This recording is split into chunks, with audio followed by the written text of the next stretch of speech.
يعني ألمحت في أكثر من مقال من خلال قراءتي للمقالات التي كتبتها إلى أن الحزبين الكرديين الرئيسيين، الاتحاد الوطني الكردستاني بزعامة جلال طلباني والديمقراطي الكردستاني بزعامة مسعود برزاني، تقول أنهم يسيرون وفق أجندة خارجية ليست أجندة الأكراد، ليست لمصلحة الأكراد.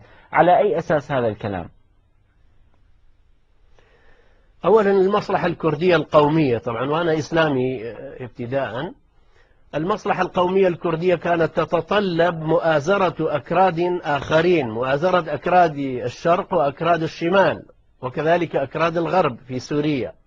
ولكن بدلا من ذلك ومع كل أسف أقر البرلمان في جنوب كردستان في أربيل في عام 1992 أقروا دستوريا وقانونيا مقاتلة حزب العمال الكردستاني لصالح الحكومة التركية.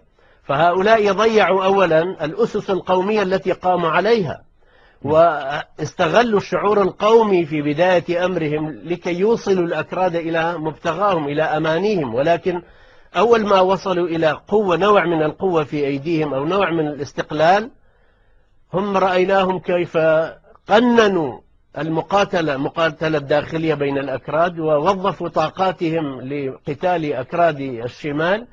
ثم كذلك بالنسبة لجماعة الطالباني استخدموا 3000 من الحرس الثوري الإيراني لابسين ملابس كردية عراقية، وأوصلوهم إلى مدينة كويسنجق لضرب الأكراد الإيرانيين.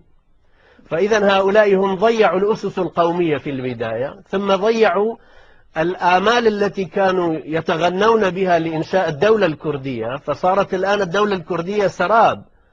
ثم فشلوا في إنشاء الدولة الكردية، فشلوا في الاحتفاظ بالأسس القومية الكردية، فشلوا في توحيد الإدارتين الكرديتين. كل واحدة من الإدارتين كانت تحكم وكأنما تحكم بلدا.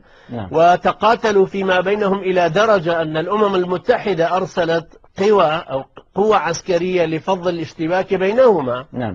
ثم بعد ذلك فشلت كل إدارة على حدة في أبسط ما يمت إلى حقوق الإنسان بصلة، من حرية التعبير، حرية الاعتقاد، حرية التعبير، حرية التجمع، حرية العمل، شفافية الحكم أو الانتخابات أو غيرها. يعني هذه كلها فشلوا، والآن انتموا إلى علمانية متطرفة تشبه علمانية عصمت إينونو في زمن مصطفى كمال في تركيا في عشرينات القرن المنصرم. فهؤلاء أنا أعتقد أنهم فشلوا في أبسط شيء فيما يتعلق بالأكراد. والأمان الذي كان حولنا منذ 1991 وإلى اليوم هي ليس من أمان الحزبين الكرديين، وإنما الاحتلال الآن لا يسمح بمقاتلة بعضهم بعضا من جديد، وإلا لتقاتلوا كما كانوا يفعلون في 1994 و95 و96 و97 إلى اتفاقية واشنطن.